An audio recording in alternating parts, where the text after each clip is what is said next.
Hello and welcome back to the Why Question podcast.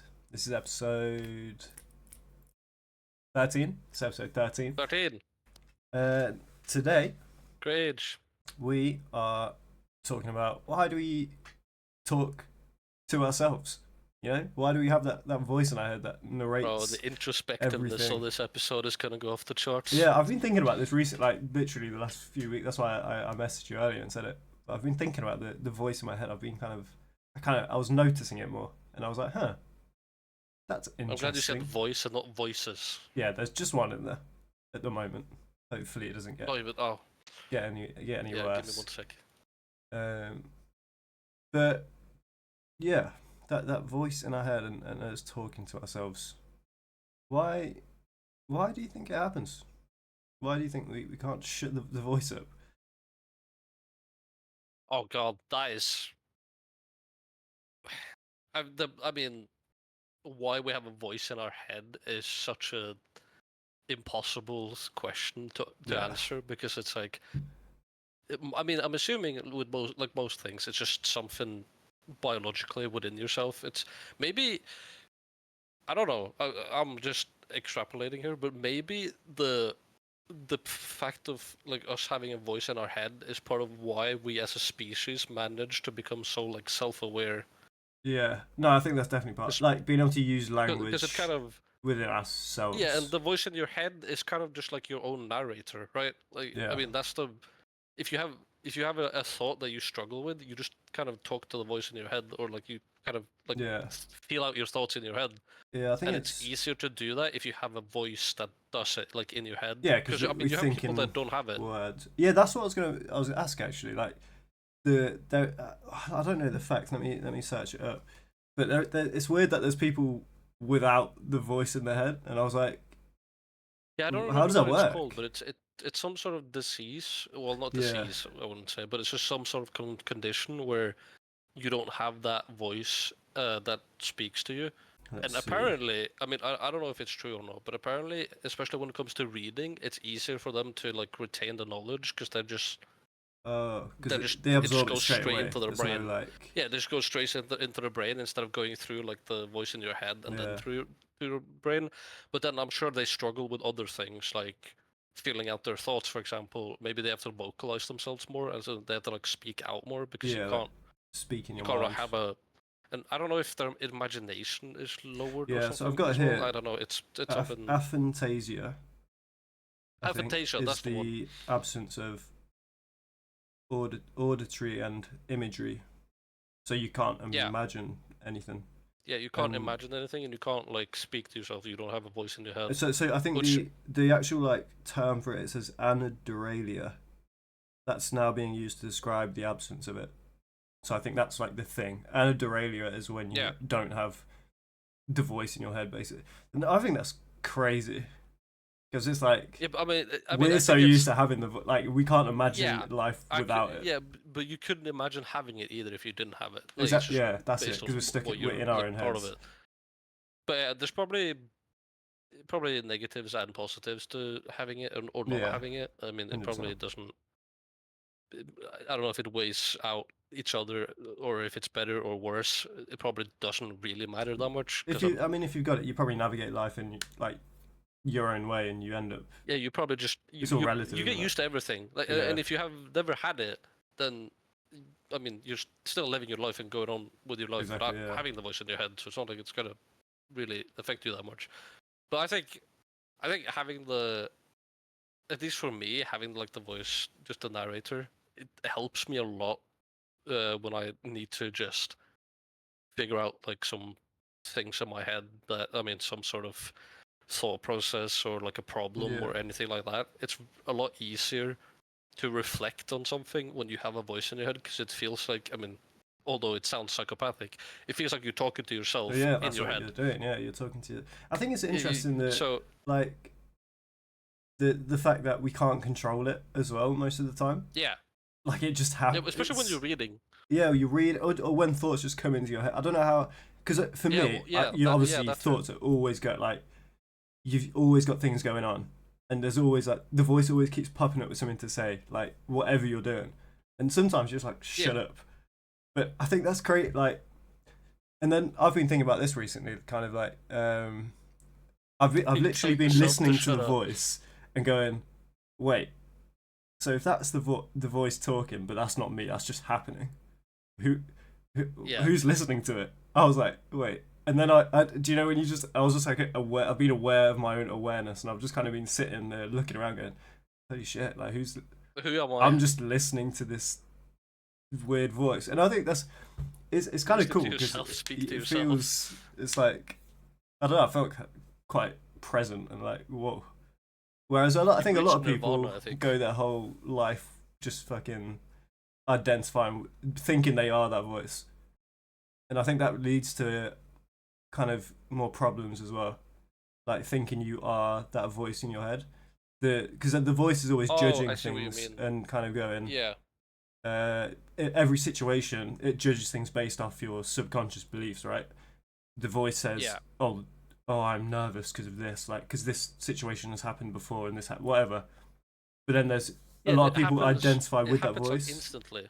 Yeah, because it's in your I know what you mean. head. There's no delay. There's just like because I mean, obviously, it's still part of you, so it's still technically you. Yeah. But the voice, like the narrator kind of voice in your head, you're not, unless you're reading, in which case it's like deliberate what it's being read, because then you're reading text. But these random thoughts that pop into your head, obviously, just shaped by your experiences and like it's how habitual you live as well, and like who you are. The voice says the same things every day. Exactly. So when those like random thoughts pop into your head, especially if it's like worse thoughts or bad thoughts, that doesn't necessarily define you as a person. It can just be based on something else happening. You're just listening to it. As long as you're aware of it and you're like, wait, hold on, why am I having these thoughts and why am I like reacting like this? That's when you start breaking those bad habits and you start actually becoming more like self-aware and realize that or prejudice and everything like that. That's when those kinds of things stop existing, because you're aware of how you're just naturally you realize that you're not the voice, and like you're just the one listening to it, kind of thing.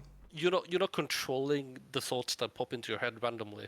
You can shape them and like steer them in certain directions, but at some point you're gonna get unfocused, and that's when like random thoughts happen, and you can't control those.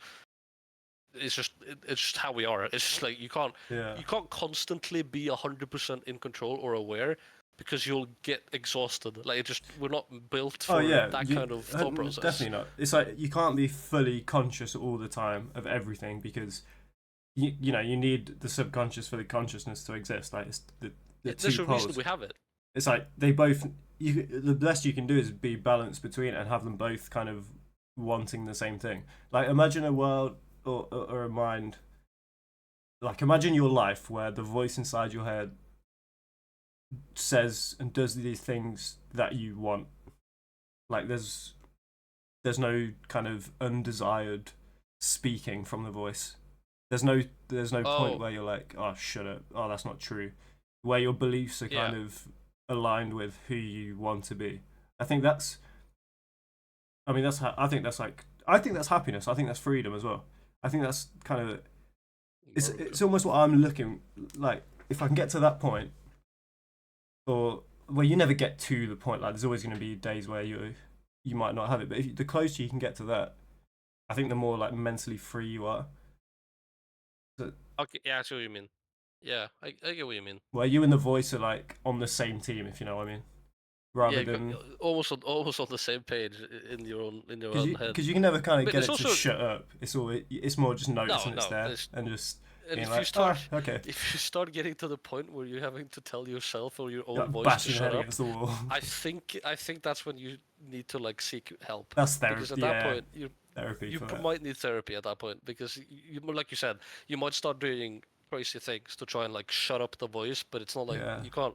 You can't shut it up. It's in your head. Like, it's not your brain. It's in your head. The only way to shut it up is to then, I don't know, like pass out. But I think there is ways to kind of quieten it down. But and that's like meditation and stuff like that. And because I was started listening to a book recently, and it was talking about like Zen meditation they used to do or something. But that's like really intense meditation where I forgot who did. Is it Buddhists? The Buddhists who use Zen meditation. But I think That sounds correct. They kind of if the group of people meditate, if like they started falling asleep or something, or started kind of wondering, they'd get hit with a stick to like refocus their attention back to just like their breath or something. But it's like, it is interesting when that's the things you see in movies. Yeah, it's like, because I've had times where I've kind of meditated and the voice it goes quite, like there is times where it goes quiet and it's like, wow, this is quite 100%. Nice. And it's like, oh, when you just notice it and there's almost like a space between the one listening and the voice in your head. I think most of the time the space is very narrow and you're usually kind of, all you hear is the voice in your head. But then I think, yeah, there's definitely times when you can increase that space and the voice is almost, it's like it's speaking from a different room, like behind, and you've closed the door. Oh, and it's yeah. Kind of, it's not, you don't have to listen to it. You're like, you just notice it. And I think like things like that, meditation and stuff should be taught more. Like I think it should be a more common practice. Like breathing exercises. Yeah, just not like intense kind of the hitting with sticks meditation, but it's just general like 15, you come into school for a meditation class and you get unfocused for like a second, and this teacher just comes up behind you like, yeah, if I can get back into position. It's like, well, it's not that serious, but it's more like maybe just like every now, just to have it as a teaching class of like, oh, for example, about talking to yourself in your head. If you feel like you want to have like a little bit of clarity or just like a little bit of a break internally, we have like one class where we teach you methods. If you want to use it, fine. If you don't want to use it, fine. Yeah. But at least we'll teach you about it. And even in we'll that, make like, you aware. Imagine in school, like if you had an hour a day where you actually like you are taught to do it and you actually do it. 20 minutes. Yeah, like 20 whatever, like half an hour. But you actually do it. I think people just generally feel better because they're like, oh, that was nice. And then, but it doesn't even have to be just like at the start. I think it should be at the start of every day, because at the start of every day, everyone is super tired and like super like, oh, I hate going to school. I hate this. I hate this. I hate this. Why not make the day a lot easier and more like smooth and just easier to like fall into by doing some sort of things like that, where it's just like casual, like, oh, let's just kind of like be at peace for a second and just like be outside or something and just breathe. That's all it is. Anything, literally anything. Preferably switch it up as well, because at some point you'll get used to it and then it becomes boring. Oh yeah, 100%. That's it. I think that's the thing I struggle with, because like the ADHD meditate, like it's sometimes it is hard to really focus, but then you find ways around it. Like there's sometimes I'll kind of shift the focus around like my whole body and stuff. Like I'll just sit there, I'll like feel my hands, like feel inside my hands, and I'm like, damn. But then just that practice makes you completely present, and that's what shuts up the mind, because your awareness is no longer on the voice, it's on how you feel. Because I think most of the time through life, your awareness is mostly with the voice in your head. It's probably that's what you're aware of most of the time. Like, do you know when you have a conscious thought, like if you're constantly thinking, you're constantly conscious of the voice and the thoughts, whereas and everything else is subconscious because it's below your awareness. And then you can only focus on, you can only really focus on one thing at a time. Exactly. I mean, I know people say they can like multitask and so on and so on. It's like, yeah, sure, but you can only truly focus on one thing at a time. And if that wasn't the case, you wouldn't have so many accidents when it came to being on the phone and driving. And even if you're not, for example, just like one example, but even if you like, I mean, that's also why you have such things like daydreaming, right? If you start daydreaming, which is kind of like, in a way, just focusing on the voice in your head, would kind of be an explanation for daydreaming, because your voice in your head is starting to feel out thoughts and like giving you scenarios of things that aren't happening. You start focusing on that, and that's kind of like the same as daydreaming, or maybe it even is that. I don't know. But imagine you're driving and your voice starts talking like about, I don't know, going to Japan, because I really want to go to Japan, right? I start thinking about that, and all of a sudden, I'm just now focused on this voice in my head talking about this thing that I want to do. You get unfocused for like a second. That could be like leading to you crashing. But then also your subconscious is capable of kind of, say if you're driving, your subconscious has learnt so much about driving where you can still do it while being conscious of other things. It's like, say if something happens that is out of the blue and your subconscious isn't used to it, then you need to be focused on things that that's when things that always happen. If you're multitasking. Yeah, and I think like it's more kind of, if you're on your phone while you're driving, you don't crash if you're just driving and nothing special is happening.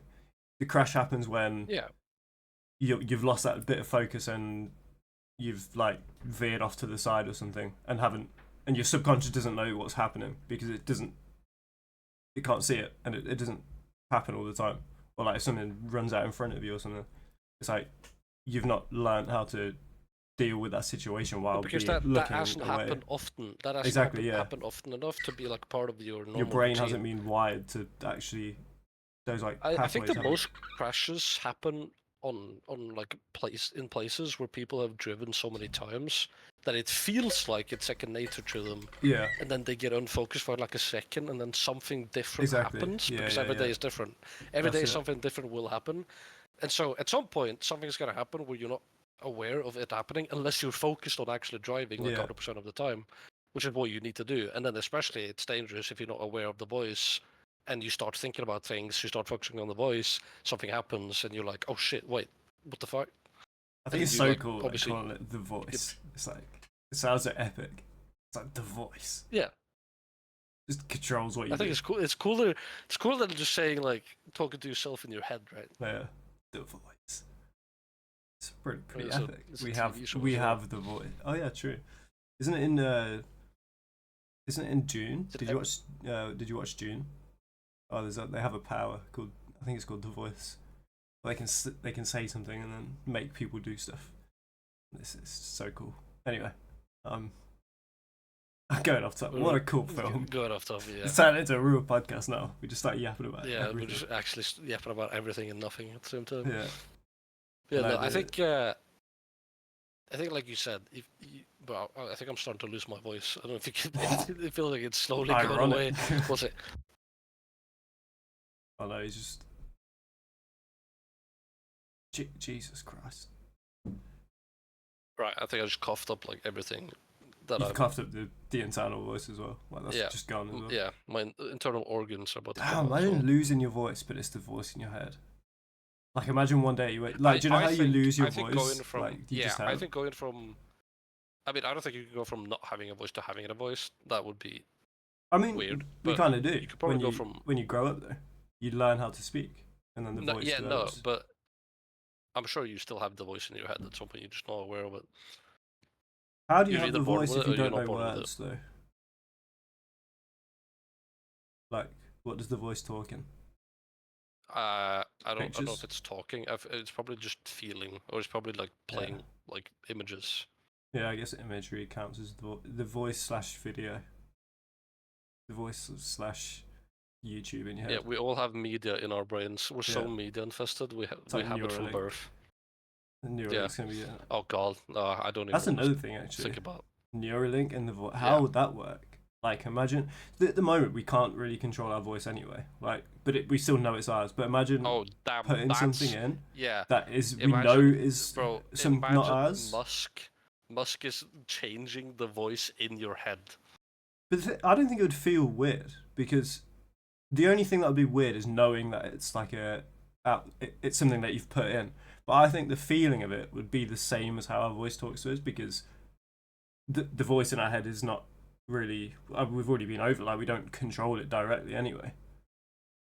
That's when brainwashing becomes actually like insane because then you could literally brainwash people from inside their own heads and it would feel second nature to them, so they'll literally believe it to the core. Damn. I want. Would you try Neuralink? No. I don't want to just like. I don't know. You can't. It's not. You can't really do a free trial with it, can you? I don't think you can. I mean, unless you can disconnect it or remove it safely without like any issue, then possibly. But the problem, I don't necessarily have a problem with Neuralink, and I think there's going to be a lot of good scenarios coming out of it. But I just have a problem with the person in charge of it. Yeah, I mean, yeah. I think that's always going to be. I'm not comfortable leaving the future of my own voice in my head and my brain just to anyone else. To Elon Musk. Yeah. But especially Musk. Especially Musk. I don't know if I think the only guy I'd be happy with leaving it up to is like Keanu Reeves. I don't know. That'd be. It's just. Henry Cavill or like Keanu Reeves is the only two people in the world I'd be happy to be like, you know what, I'll try the Neuralink for you. No worries, I got you, man. I'd do it for you, bro. You can put Warhammer figurines in my head whenever you want. Imagine you start getting ads. So buy this TikTok shop ads in your head. No. Imagine TikTok in your brain. Like being able to swipe. Like actually in your brain, like just swiping. Literally in your brain. And seeing new. But your voice is like, oh, let's go on TikTok, and fucking boom, TikTok is in your face. Yeah. Like it's just like a screen. That's pretty much what we do right now. Our voice goes TikTok. No, not to that extent. Not to that extent. The screen's in our face. Yeah, not quite that instantly. No, but I'm not comfortable right now leaving the access to my brain to anyone. Oh yeah, no, I think that's. I don't think I ever. There's no regulations, no nothing. I mean, that's a topic for that could be a topic for. I think we're going off too much. Oh yeah, we are a little bit into a different topic, but it all just ties together with the brain and like the voice and, yeah. I think it's your inner state of mind. Like it's all just connected in this one like theme of things. Yeah. I think the voice in your head is extremely powerful tool to 100%. I think it's definitely to convince yourself and like rather than like who you are. I think that's a good difference to spot. Yeah, like, the mind using the mind as a tool rather than that just being who we are. Because I don't think your voice in your head doesn't define you as a person. Exactly. It's just not. That's just because the voice in your head is just reacting or like it's subconscious. Like making things as we go or experiencing things or just. I think, and especially when it comes to like first impressions, like prejudices, stereotypes, all of those things, it's mostly due to your voice in your head just reacting based on like instant impulses, which you can't control.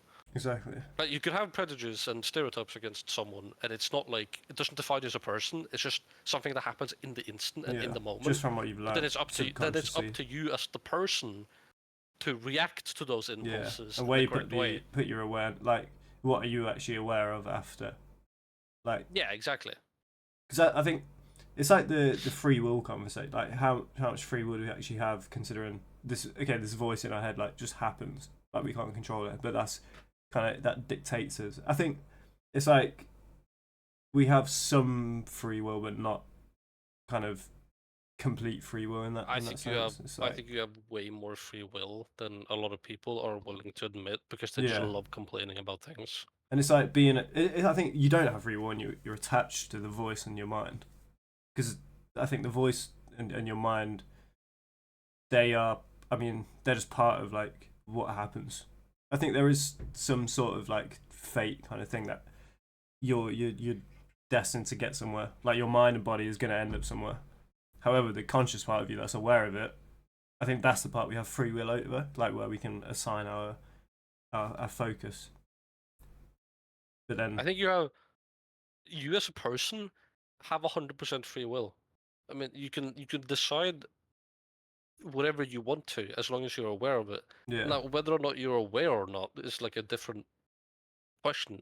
But it doesn't. But then it goes back to what we spoke about the other week of like, why do we actually decide like what we want?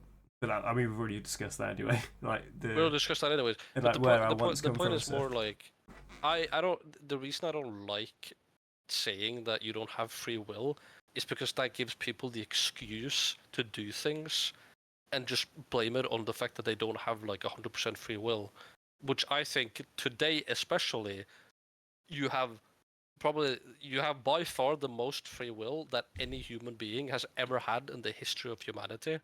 So being like, oh, I don't have enough free will to do this or not think this or not do this or blah blah blah, it just annoys me or irks me because it just gives you an excuse to do something and then just blame it on like, oh yeah, but I'm doing it because I don't have free will, or I can't do this because I don't have free will. Almost like, oh yeah, I'm listening to the voice in my head, so therefore I don't have free will. But it's like, you could decide if you want to listen to that or not. So it's like, what are we talking about here? Yeah, I'd say I don't know if we have like 100% free will in the same sense. Like I get what you mean by people using excuse and stuff, but I think that's just fickle almost. If people do that, and it's like people are fickle. And yeah, but then when it comes like the way I think of actual kind of stripped almost what free will actually is, it's like that voice in your head that kind of carries you through life. We don't have the free will over that voice. Yet it dictates a lot of what we do. So that's what I mean by we have it to a certain extent, but then it goes back to what we spoke about, how we can't decide what we want completely because it's all the nature and nurture stuff, and you're here and that, like you're not everywhere kind of thing. You can't. It's not complete free will, but then the conscious part of you has free will to. I have. Yeah. I don't know. We've probably already discussed it in the other week. I just can't remember. But the problem is more what you base the perspective of free will on. Yeah, that's what it comes down to. Are you basing because if the free will is on the perspective of your own like ability to dictate your own life based on the situation you are in right now, on now, a physical level, yeah, I think we have a lot of free will. Today, you are 100% in control of your own. Oh yeah. I think I get what you mean. Sense, like based on the situation you are in. Yeah, like relative to now, I think we have free will right now, like to do what we want. However, the way I was looking at it on the like bigger picture is the free will in terms of every moment that led to now. It's like we didn't control that, if you know what I mean. Well, yeah, but that's what I mean by in that sense. That's like. You don't have free will in the sense of like you don't decide whether or not you're born. You don't control. You don't decide universe, where you're born. You don't decide who you're born like who, as in like who your parents are. You don't decide any of these things that shape like what like I guess start point in your life you have or like circumstance you're living in. But when you get to that point where you've developed all of those things, you 100% have free will to take your situation and do with that situation what you want to do or what you will with that situation. No, that makes sense. And I'm not saying that that's not me saying that at some point it's not going to be like difficult times in life, so you might not achieve everything you want to, but that has nothing to do with free will. That has everything to do with like circumstances and like, the world. The world like you have free will over how much effort you put into something and how much time you dedicate to something. Like if it doesn't work out, that's not your fault. If it doesn't work out, then it has to be within your own free will to decide that okay, it didn't work out. I learned this and this. Let's move on to something else, or let's keep moving forward, or you keep trying. But that's up to you because you have free will. Anyway, let's move back off from free will because. Yeah. But no, but I mean, it's kind actually free will connects, in my opinion, it connects directly to the voice in your head. It's like the free that is. It's almost like is that the free will, like the voice? But then we've said that I think that's what I mean. It's to an extent because we don't control everything it says. Your voice in your head is probably like the freest thing in the world because it just does things whenever it wants to, and it just happens.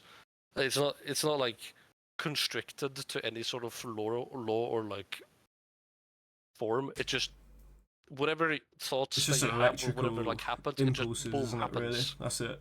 That's all the voices. Yeah, it just happens immediately. Electricity. So like the most raw free raw thing in the world is probably the voice in your head because it doesn't care about filters. You don't speak everything that you think, right?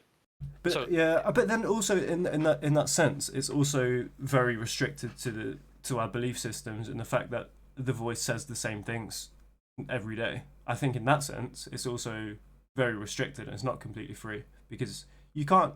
I mean, yeah, you can think whatever. Like you can consciously just think something like and come up with a picture in your mind, but the voice that speaks, it. I don't. It's not. It's almost very narrow because it's based off what you've learned growing up. It's all subconscious. Like your voice won't randomly come up with something that's kind of nothing to do with what you've learned. Like the voice is never going to put something in your head that's a brand new idea that you've never have no connection to before. But there's no connection to free will in the sense of something that you haven't like experienced. Yeah, I think we've probably just got two different definitions of free will as well. I think like we probably think about it in a different, because I think about it on a kind of almost outside of time perspective of everything that's happening. Like, I think it's because I mean, I don't know if it's probably because I'm like very realism based in my way of thinking. Yeah. So to me, everything has to be based in like hard fucking realities. Yeah. And to me, saying like free will is more a creative process almost, where it's like if you don't completely like think outside the box, you don't necessarily have free will. To me, it's like, okay, well, realistically speaking, you can't like come up with original ideas out of nowhere. I mean, everyone gets their inspiration from somewhere, or free will in general has to be based in something. At least in my definition of what like, free will have to be. It's I think, yeah, we've got two. Yeah, your perspective is more kind of just the reality like here, like what we experience, kind of.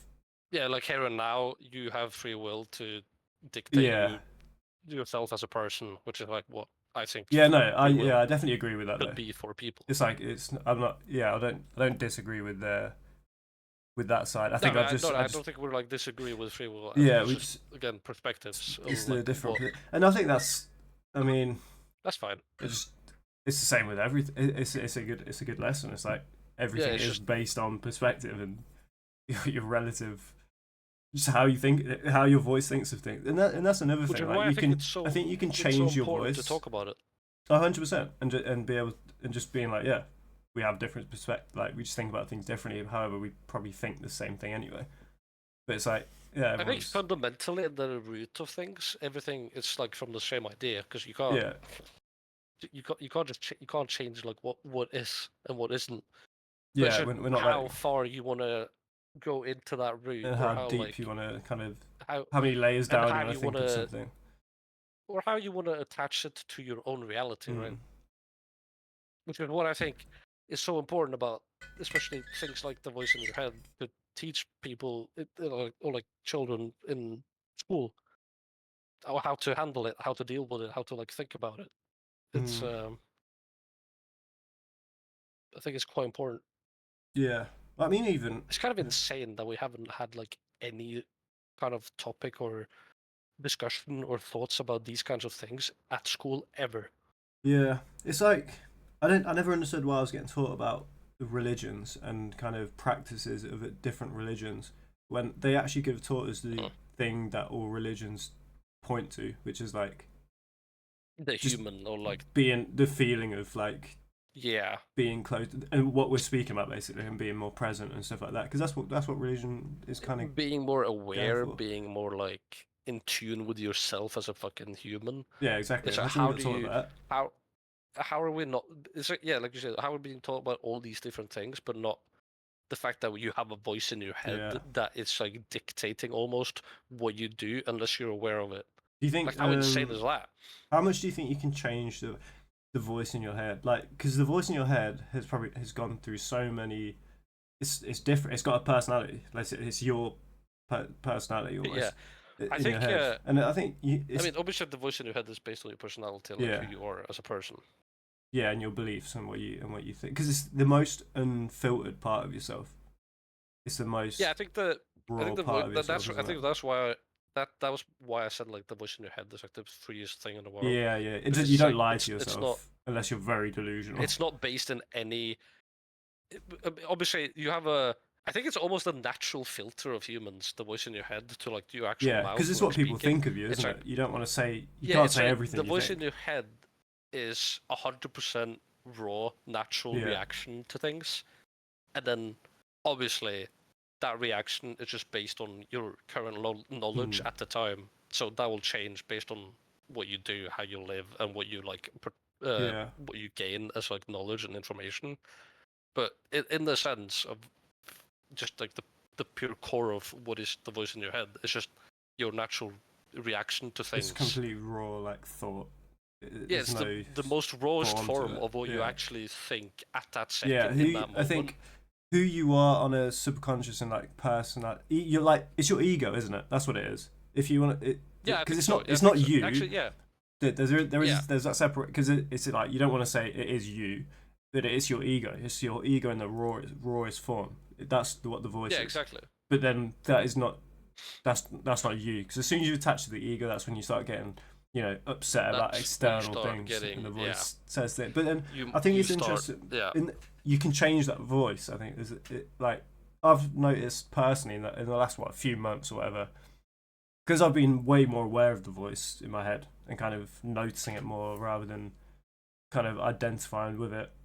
I've by noticing it, the thoughts and the voice has changed as well into guiding me to noticing it as well. Like the voice in my head, like the thoughts I have now are way different than the ones I was having this time last year. Like the voice is now, I've kind of embodied the beliefs a bit more of, and the voice literally, I talk to myself, and the voice is saying things like, "Oh, you're not this voice." Like I'll say that to myself all the time, and I'm, and saying that every day, and that's like a habitual thing now. I'm like, it always kind of grounds me and brings me back to what we're speaking about now, and I go, "Oh shit, yeah, I'm not." And then it helps. Yeah, you don't define. You get into this voice. weird. I don't know.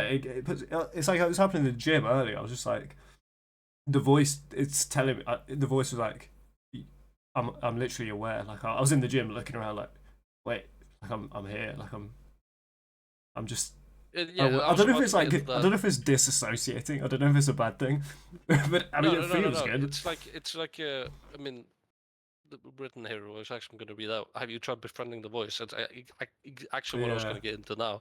That's cool. The process of being aware of the voice in your own head means that you can also control how you react to the voice and also influence how it thinks. Exactly. So you can easily make your own voice be your own like motivator, internal motivator to do things.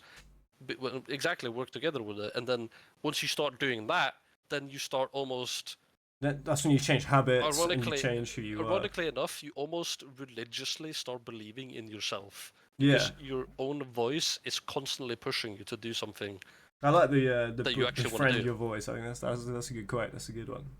I mean, I know you didn't come up with it. Literally about to get into that, which is why I read it out loud, because I was about to actually say the exact same thing. But yeah, I think the only thing I think people don't realize that, and this, like me before, one biggest thing I've learned is the difference between kind of the voice and my mind, and the part of me that exists now. Because before, I thought the part of me that exists now is, I thought I was more attached to the voice, and I thought, you know what, if I want to change something, I can change it right now. Like I can change who I am instantly. And now I've kind of realized that, okay, the conscious part of myself is outside of time. I can change what I think, like instantly. I can change, my feelings can change, and I can kind of be someone else in the moment. But then my mind and body is not going to match that, because it takes time for your subconscious and your ego to learn. And I think that's the one difference, is there's one part of you outside of time, one part of you within time that needs to learn and needs to be. It's practice makes perfect. It's literally, that's what it is. It's repetition. It's building habits. I think habits are I think they are way more important than people think about. Like habits are completely habits like good habits can form you to be a fantastic person 100%. that achieves all their dreams. And bad habits can destroy you. And, Oh, 100%. and I think that's, people don't give it enough thought. Like, people just, do you know when people just brush off the bad habits, or like they don't give much thought to forming good habits? I think that's, I'm like, because I do it as well. Like, it's human to do it. But I have a bad habit right now of like biting the sides of my fingers, and I'm trying very hard to get rid of that habit. But my God, it's difficult. Oh yeah, 100%. Every time you don't consciously think about it, immediately I start biting. To break a habit, you're kind of going against your. You're fighting the voice, but then you have to fight the voice. Everything. You're fighting everything about yourself because it's become a habit. No matter how bad it is or good it is, it's a habit. And you have to fight that voice to be able to befriend it. You have to. And the first step to that is just being aware of it. Yeah, exactly. I don't mean being aware of it as in like, oh, you've thought about like, oh, I have a voice in my head when I'm like reading or things like that. It's like, yeah, sure, whatever. I'm talking about being aware of it in the moments where you don't think about it. Being aware of it so in the moments where you catch yourself often as well, and doing it as a habit, making it a habit to be aware of the voice. I think. Yeah, exactly. Like every now and then, if you're thinking about something and you like kind of stuck in a loop, at some point you just have to be like, wait, what am I thinking about? Like, what am I like doing right now? Like in my own head, and just doing that is enough to be aware of the fact that you have a voice in your head. And if that becomes a habit that as well, should be taught in school. Exactly. If that was a habit for everyone, a habitual thing was to notice the voice and not be part of it, you just feel so much better when you are in situations where the voice is like saying things to you that you don't like. You'd be like, oh, I'm not. Yeah, and I mean, I can't say for sure, but I think you automatically get rid of a lot of racist thoughts, prejudice, stereotypes, and all these other kinds of like bad thoughts the second you start becoming more aware of your own like voice and like your own thoughts the second you see something, because obviously your thoughts are based on what you've like the small sample size that you've seen that you're aware of. But if you're aware of the fact that the thoughts are being made because of this, you can much more easily fight those thoughts, maybe not vocalize them, and also just rethink how you behave or how you think about certain situations. Yeah, which should be taught in school from like day fucking one, but that doesn't create drones for society. That creates self-critical like thinkers, and we all know that. We all know that certain people are not very happy to have those kind of people. I was gonna mention. Have you ever seen the like studies on meditation, like what it does to the brain? Because they got a monk and they put him in like an MRI machine, I think it was, and they made him meditate while in there for I forgot how long, but they noticed like the actual change in the brain, and it increases like the grey matter, and things like that.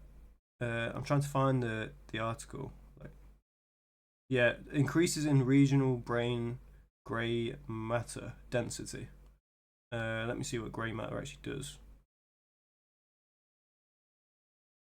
I'm assuming it's a good thing, right? The grey matter is the place where the processing of sensation, perception, voluntary movement, learning, speech, and cognition takes place.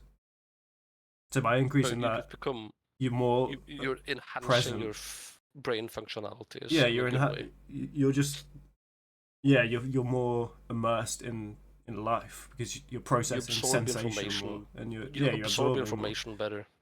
Exactly, and I think that was cool. Like meditation, action, that makes sense. Things like that. Yeah, it does make sense because it goes back to the habits. You're forming, if you're meditating and forming habits, it's a physical thing. Like your brain is actually changing. There's a reason people have done it for so long, right? I mean, they must have had some sort of impact if people kept doing it for that many like meditation is like one of the it's one of the most ancient kind of practices that. Yeah, they did it in ancient China. They did it in like, I don't know if they did it in ancient Greece. They probably had some other practices, but the act of just being like more aware obviously has been a part of humanity as long as it exists. Otherwise, we wouldn't have been there to begin with. Exactly, and I think a lot of ideas probably have come to people by just sitting and being like an apple falling on Isaac Newton's head. What was he doing? He was probably just sitting under that tree being aware, like just being present. He was honestly. I mean, obviously, the Apple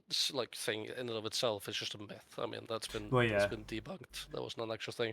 But he probably, I think that it's been made because he was probably doing something similar of like just watching something like fall or like something to do with gravity. Exactly. Yeah. And just and noticing. He was probably honestly, he was probably extremely bored, and he was like just the boredom is a good thing around him. Yeah, that's what I mean. Like, he was probably extremely bored, just thinking about like everything and nothing at the same time. And at some point, maybe just something to do with gravity, and was like, "Wait, why is why why is that happening? Like, he was like, why is this?" Yeah, he watched a podcast 500 years. I don't know, when was Isaac Newton? I don't remember. 1600, something like that. I don't remember. I can't remember actually as well. I can't remember. But either way, he was probably just observing something, having thoughts in his head, and when he was like, "Wait, why is this happening? Like, why am I having these thoughts, and why is this like what is this?" I think that's the crazy thing about like modern society. We just don't like being bored. We're always. We hate it. And we hate it. I think that's like I'm trying to be less kind of. I'm trying to be more bored, like meditating, doing things that. I had great parents in that sense because there was. When I was growing up, there was some times where I'm like, oh, I just feel so fucking bored. I mean, I didn't say the F word because I was like 12, but I had multiple times where I grew up where I was like, oh, I'm so bored. My parents were like, great, good, be bored. Good, you should be bored sometimes. Like, it's just how it is. And then you just sit there and you're like bored for like 5 minutes, and you're like, all right, I'm tired of being bored now. Let me go do something. Yeah, I think bored, like just the word bored, seems really bad, but I think maybe should we come up with a new word? Bored. Should we come up with a new, like a positive bored? Pondering. I'm. The voice is taking over. That's more than one word. That's a phrase. It's just it's a phrase. Yeah, well, I said word, but. But there's no negative connotation with the word bored. Like there's nothing. Yeah, but I feel like it's got negative connotations now. Do you know when someone says they're bored? You always look at if someone says they're bored, you're like, oh, damn, that's a shame. Oh, go do something. Yeah, it's like you do something to stop you being bored. Like it seems negative in that sense. Just befriend the voice. Damn, that was cool. I like that. I'm gonna think about that. Befriend the voice. Befriend the voice. Being bored is against technically you're in the beginning of being in like a meditative state. Yeah. That's like the first step. It should just not do anything. It's like exactly. Imagine you could be in a meditative state for your whole life, and you just going, you just doing. Yeah, but then you're like happening. Then you're not doing anything. But I don't know, what's a meditative state? Does it have to be doing nothing, or like can you still be in a meditative state? Yeah, I think it's just being present though. I think you can still do things and just be immersed in it and be present. As a human, you can only focus on one thing at a time. So you can't be in a meditative state while doing something else, because then you're not focusing on being in that state. But then But then if you're focused on one thing, isn't that being in a meditative state? Like if you're because when you meditate and you're like focused on your breath or something. Say if you're but that's to get into the thought process, because you're focusing on something that isn't like distracting. You're just focusing on yourself and like your breathing. Yeah. I mean, I'm not an expert on fucking meditating, but the point is like, I mean, you can also be, if you're focused on just one thing, like say you're focused on just being an asshole to someone. That's not like a meditative state. That's a pretty meditative state. You're just being an asshole. That's okay, true. When you put it like that. So it's like, it depends on the situation, but it's just more, the problem is just you can't actually be focused on more than one thing at a time. I know people love to say they can multitask, but not really. I can. You can't really focus, like you can't really multitask. Right now. Yeah, I'm sure. Doing a podcast. You could. And I'm looking at pictures of you on my monitor. Yeah. Okay. Sorry. Oh no. It's going over to the podcast. You invaded the podcast with this now. I was going to say something, but I completely forgot what it was. Like I said, 2 things at once, not possible. Yeah. But yeah, no, I think that's that was fun. It was better than last week. Yeah, a bit more upbeat. I uploaded it, by the way. Nice. Episode 13. Damn, there's 14 weeks including the one we didn't record. Yeah. We recorded it, but it didn't record properly. Yeah. Well, I think that's a good place to tie it up. Yeah, I gotta go anyways. So. I'm gonna eat some pizza. Thanks for listening. Thanks for watching. Thanks for being you, everyone. Thanks for existing. It's pretty little wholesome. Thanks for being you. That's gonna be our new ending. Yeah, wholesome end.